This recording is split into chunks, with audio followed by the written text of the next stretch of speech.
Ashama arkafune kabajamtoota fi jaalatamtoota hordoftoota obsee omboo jalatti argamtan akkam jirtu kaaba kibba lixaan waliin jirtan biyya keessaa fi alaa teessanii warreen chaanala obsee omboo hordoftan ashama arkafune siniin jecha nagaa maalii qabna nagaa wal gaafannaa jedhamaaf jennee nagaa wal gaafannaa irra deebi'ee ashama arkafune siniin jechuu jaaladha. Samoona kana keessatti wanti miidiyaadhaan argaa jirtan waan gurra keenyaan nageenyu, waan ija keenyaan arginu, waan dubbachuu fi jechuuf baay'ee nama salphachiisudha. Isa keessaa anis walaloo gabaabaa fi jechoota tokko yoo inni waan natti dhaga'ame uummata tokkoof sagalee ta'uudhaaf isin jedhutti argama. Isa durse walaloo tokko isiniif dubbisee waan natti fakkaate, waan natti dhaga'ame, waan keessa koo jiru, waan keessa koo deddeebi'ee iddoo guyyoota darban keessa kootti dhaga'amu tokko isiniif qooduudhaaf dhufeera. Walumaan dubbisna akkas jedha mata duree walaloo. Armee koonaaf ka'ii jedha. Armee koonaaf ka'ii si gaafadhee san deema. Tabba ba'uu hin danda'u hanqubaa koo fiigee. Tabba ba'uu hin danda'u hanqubaa koo fiigee. Armee koo inni kaan wal qaba ansi malee homaan qabu. Inni kaan wal qaba ansi malee homaan qabu. Ilmoo koo na gallakkisi ani ka'ee hin deemu. Ilmoo koo na gallakkisi ani ka'ee hin deemu. Maaf akkasnaan jettaa harmee ansi malee homaan qabu abbaa fi haati koo obboleessi koo fi obboleettiin koo na biraa afanii situn qabatee itoo kanaaf fiigaa jirtu akkamiin akkas jettaa ka'ee gufuun si dha'ee harmee koo maaloo ka'ee gufuun si dha'ee harmee koo maaloo ka'ee gufuun si dha'ee ilmoo koo akkam miti gufuu sadi jette toon ta'iin xiyyitiin na rukute kalee koo keessa xiyyitiin na rukute kalee koo keessa ilmoo koo deebii naanaan na gallakkisi ani ka'uu hin danda'u.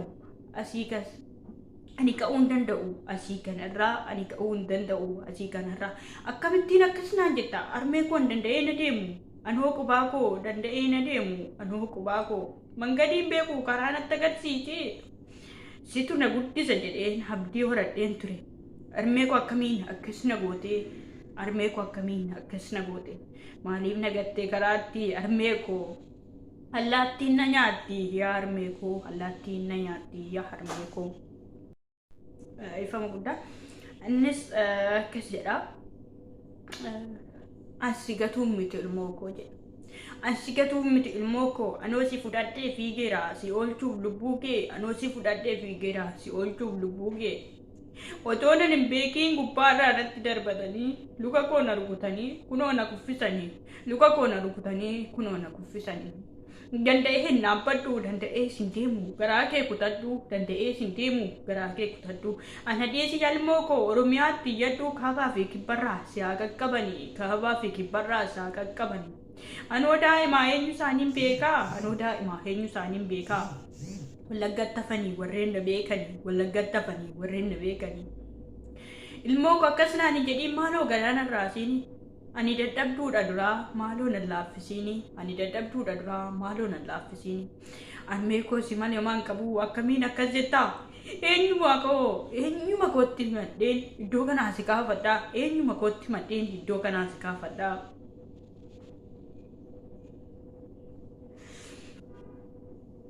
ana kaasuuf hin taarii yaa ilmoo koo bagadhu ana kaasuuf hin taarii yaa ilmoo koo bagadhu an ka'uu hin danda'u deemeera kanarra gootota jedhuudha tarreen koo kanarra gootota jedhuudha tarreen koo kanarra akkamiin akkas jettaa anu harmee homaan beeku qoraattiin na waraanaa gufuunis na rukuta karaa kanarra danda'ee hin fiigu kanarra karaa kanarra danda'ee hin fiigu kanarra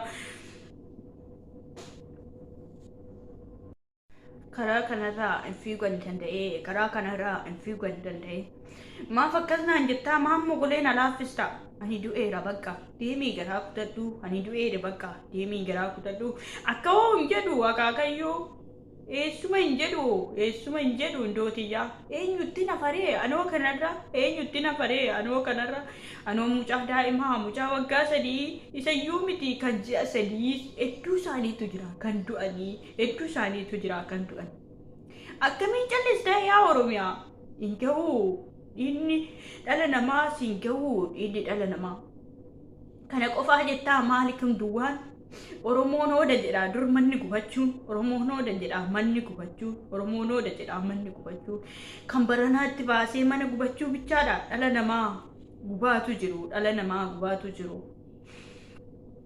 yaa gootota duratti yaa gootota baranaa akkamiin si waamnaa maaloo nuu kaatanoo akkamiin si waamnaa maaloo nuu kaatanoo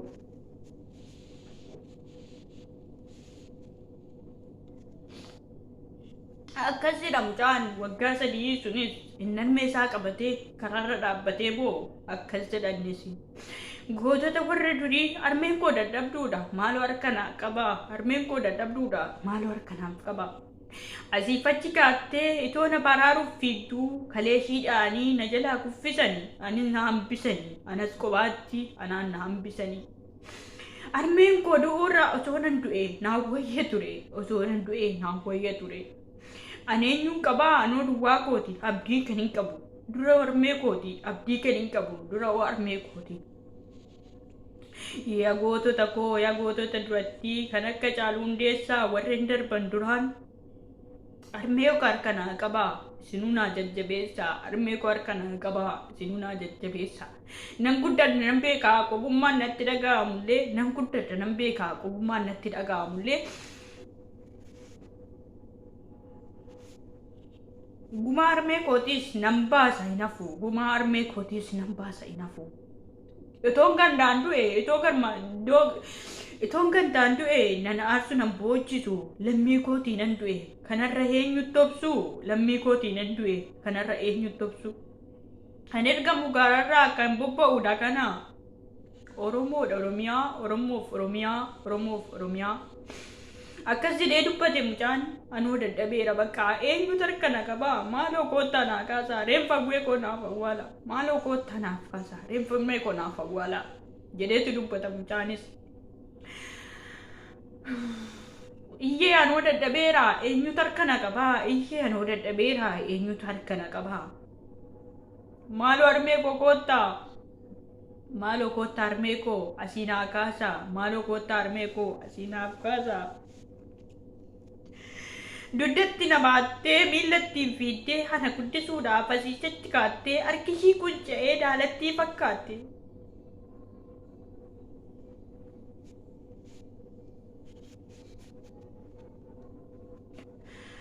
Daalattii fakkaatte. Allaattiitu nyaachuuf deema maaloo koottaa naaf kaasaa maaloo koottaa naaf kaasaa. Oromoon hundumtuu immoo hawwatwaata Oromoon hundumtuu immoo hawwatwaata kaaba kibbarraa akkamittiin as kaataa kaabaaf kibbarraa akkamittiin as kaataa ilmoo Wallaggaa jiru kan Shawaa akkamittiin callisaa Harargee fi Arsii Baalii fi Jimmaanoo akkamittiin callisa maaloo koottaa armee koo naa kaasaa maaloo koottaa armee koo naa kaasaa isa qofaa miti kan armee kooti argeera obboleessa koo eessatti hafee obboleessi koo eessatti hafee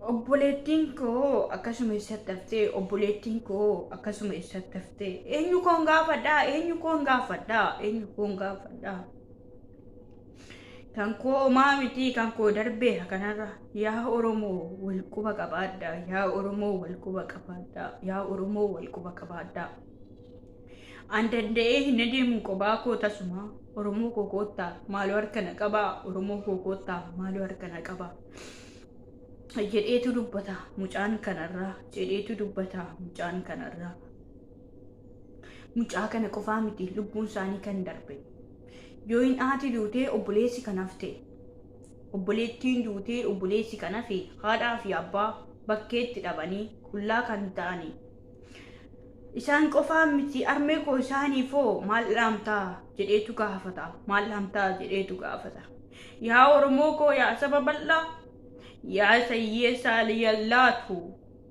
Itoo qabuu hiyyeessa kan ta'e amma balbala namaarra dhaabbatu ati immoo akkas miti yaa mucaa koo lammii kee qabdaa lammii biraa biran deemiin Oromoo koo gaafadhu innuuf siin laata Oromoo koo gaafadhu innuuf siin laata yaa ilmoo koo akka namni balbala namaarra dhaabbattee akka balbala namaarra dhaabbattee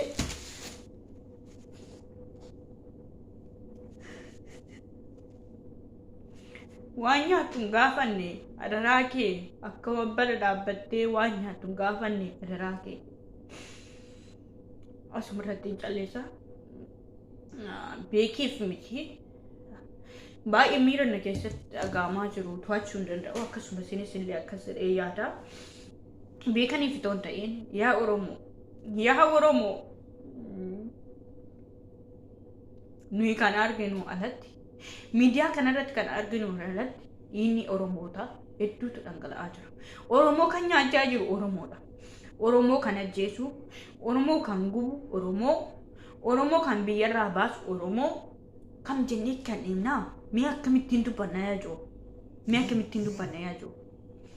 Kan Oromoo kan hin turre koo Oromoon kabajaa qaba. Oromoon jaalala, Oromoon beekaadha. Hiyyeessaaf kan laatu kan qabu kan qoodu ture Oromoon. Amma Oromoon bakkeetti tamsa'ee kan harki namaa eegu ta'e. Maaliif? Maal balleesse sabni kun? Maal yakke sabni kun? Cubbuu maal hojjete?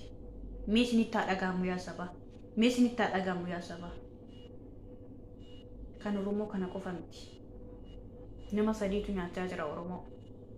Kan aangoorra jiru aangoo gadi dhiisuufi kan aangoorra hin jirre aangootti hin dhufaafi hoogganaa fakkaatee ogeessa fakkaatee Oromoon asii ol sammuutti sabaatee kan Oromoo ajjeesaa jiru Oromoodha.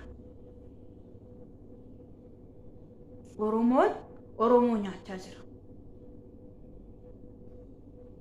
Maal jettu kan? Jarreen sun nuti du'ee jedhu Oromoon nuti du'ee jedha. Mee jidduutti maaliif Oromoon gatii baasa? Wallagga jettu moo Salaale jettu? Shawaa jettu moo biyyumti nagaa qabu maaltu jira? Oromiyaan nagaa qabdu maaltu jira? Itoophiyaan nagaa qabdu maaltu jira? Amma Oromoon nagaan argannetti, amma Oromiyaa kiliitiif nagaan buunetti Itoophiyaan nagaa argattee jiraatu hin jirtu. Maaliif dhiigatu dhangala'a, lafeetu caccaba. Dhiyyeessaatu bu'aa manatu gubata. Duratti Oromoon Oda jedhamanni gubachuu akkanan beekutti. Maaliif Oda jedha yoo jettani raachatu keessa jira, buutii, antuuta, waan lubbuu qabdutu mana keessa jira. Manni gubachuun Odaa jedha. Oda sana dagatee Oromoon mana keessatti dhala namaa gubaa jira. Maaliif? Amma Oda isa jedhu sana dagatee ofii isaatiin harka isaatiin dubartii ulfa mana keessatti gubaa jira. Kan barbaadu mootummaa kam deeggar, siyaasa kam deeggar, siyaasa irraa dhimma hin qabu. Siyaasa wanti nan beekus hin jiru. Wanti siyaasa faana wal naaganaanyaa fisuus hin jiru.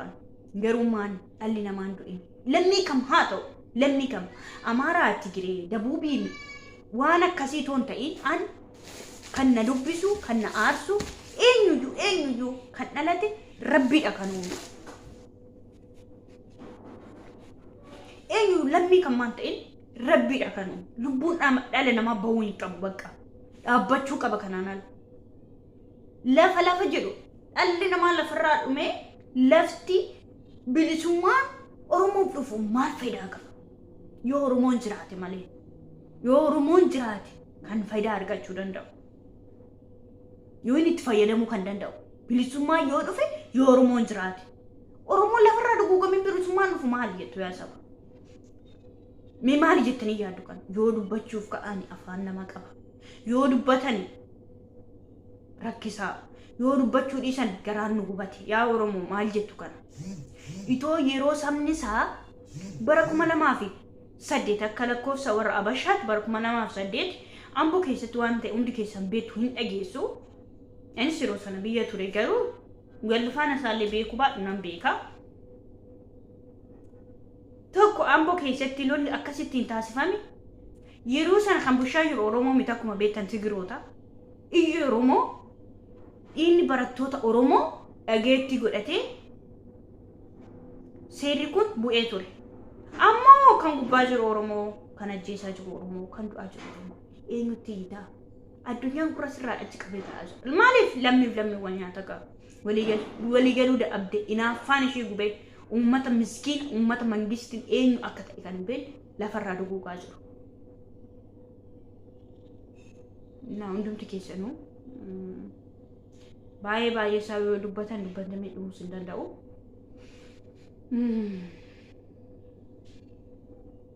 Baay'ee lafee nama cabsa.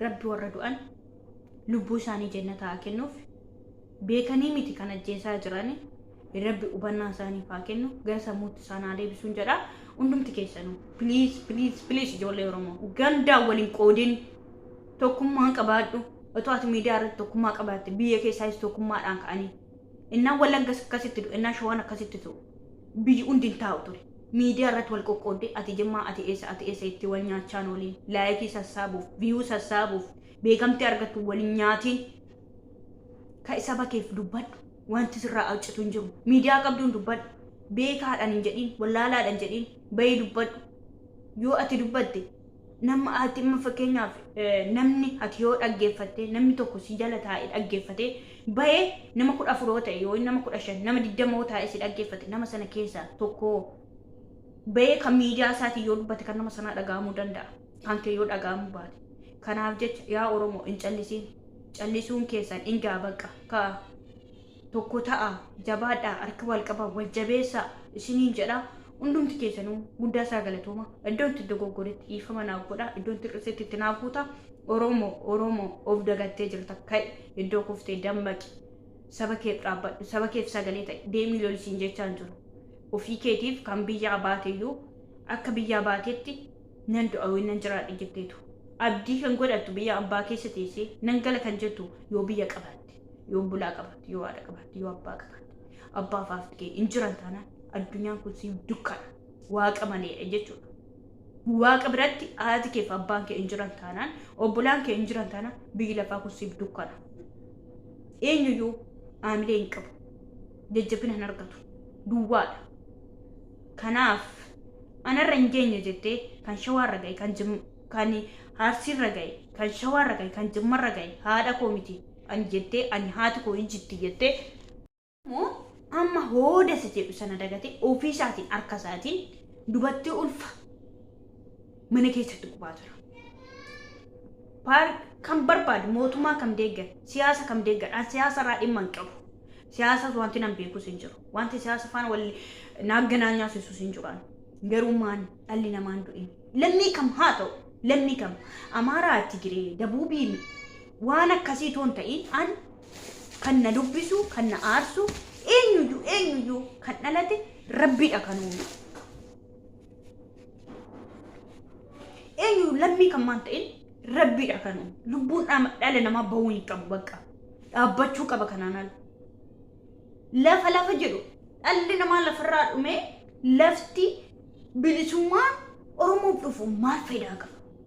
Yoo Oromoon jiraate malee yoo Oromoon jiraate kan faayidaa argachuu danda'u. Yoo inni itti fayyadamuu kan danda'u. Bilisummaa yoo dhufe yoo Oromoon jiraate. Oromoon lafarraa duguugamee bilisummaan dhufu maali jettu yaa saba? Mee maali jettanii yaaddu kan? Yoo dubbachuuf ka'anii afaan nama qaba. Yoo dubbatanii rakkisaa. Yoo dubbachuu dhiisan garaan nu gubate. Yaa Oromoo maal jettu kana? Itoo yeroo sabni isaa bara 2008 akka lakkoofsa warra Abashaatti bara 2008 Amboo keessatti waan ta'e hundi keessan beektu hin dhageessu. Anis yeroo sana biyya ture garuu galfaan isaallee beeku baadhu nan beeka. Tokko Amboo keessatti lolli akkasittiin taasifame yeroo sana kan bushaa jiru Oromoo miti akkuma beektan Tigiroota. Iyyi Oromoo inni barattoota Oromoo dhageetti godhatee seerri kun bu'ee ture. Ammoo kan gubbaa jiru Oromoo kan ajjeesaa jiru Oromoo kan du'aa jiru Oromoo eenyutti hiitaa? Addunyaan kura sirraa achi qabee ta'aa jira. Maaliif lammii wal nyaata qaba? Waliigaluu dadhabde inaaffaan ishee gubee uummata miskiin uummata mangistiin eenyu akka ta'e kan hin beekne lafarraa duguugaa jiru. Na hundumti keessanuu baay'ee isaa yoo dubbatamee dhumus hin danda'u.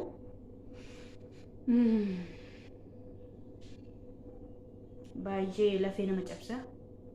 Rabbi warra du'an lubbuu isaanii jannata haa kennuuf beekanii miti kan ajjeesaa jirani rabbi ubannaa isaanii haa kennu gara sammuutti isaan haa deebisuun jedha hundumti keessanuu please ijoollee Oromoo gandaa waliin qoodin tokkummaa qabaadhu otoo ati miidiyaa irratti tokkummaa qabaatte biyya keessaas tokkummaadhaan ka'anii innaan Wallaggas akkasitti du'e innaan Shawaan akkasitti ta'u biyyi hundi taa'u ture miidiyaa irratti wal qoqqoodde ati jimmaa ati eessa itti wal nyaachaan waliin laayikii sassaabuuf viyuu sassaabuuf beekamtii argattu waliin nyaatiin ka saba keef dubbadhu wanti sirraa alcitu hin jiru miidiyaa qabduun dubbadhu beekaadhaan hin jedhin wallaalaadhaan jedhin bayii dubbadhu yoo ati dubbatte nama ati amma fakkeenyaaf namni ati yoo dhaggeeffatte namni tokko si jala taa'ee dhaggeeffate bayee nama 14 ta'e yoo nama 15 nama 20 taa'ee si dhaggeeffate nama sana keessaa tokko bayee kan miidiyaa isaatii yoo dubbate kan nama sanaa dhaga'amuu danda'a kan kee yoo dhaga'amuu baate kanaaf jecha yaa Oromoo hin callisiin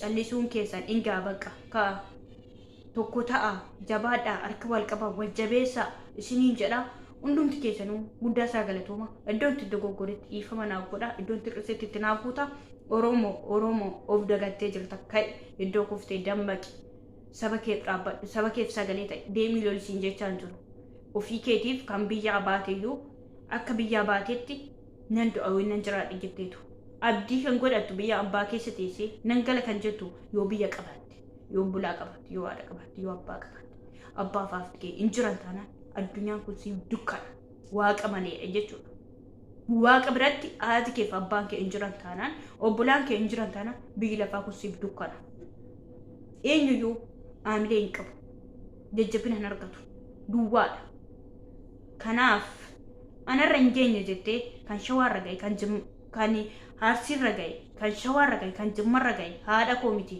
ani jettee ani haati koo hin jirti jettee ani haati koo hin jirti jettee saba keef sagalee ta'uun isin ka'ii dubbadhu saba keef inni mana tokko keesseen boru mana kee dhufuun nafu kanaaf namni yoo biyya qabaate hojjedheen gala jedha namni yoo biyya qabaate maatii koo nagaa isaaniiti jedhee nagaa isaanii gaafata eenyu keenya hedduun keenya jira maatiin keenya maal keessa akka jiran kan hin beekne neetwoorkiin hin jiru kan warra du'anii miidiyaa irratti argina malee kan warra iddoo intarneetiin hin jirre kan warra iddoo neetwoorkiin hin jirre du'anii dhumanii isaanii maalitti argina meeqi keessan kan maatii keessan dubbisaa jiru nagaa afaanii kan biraa miti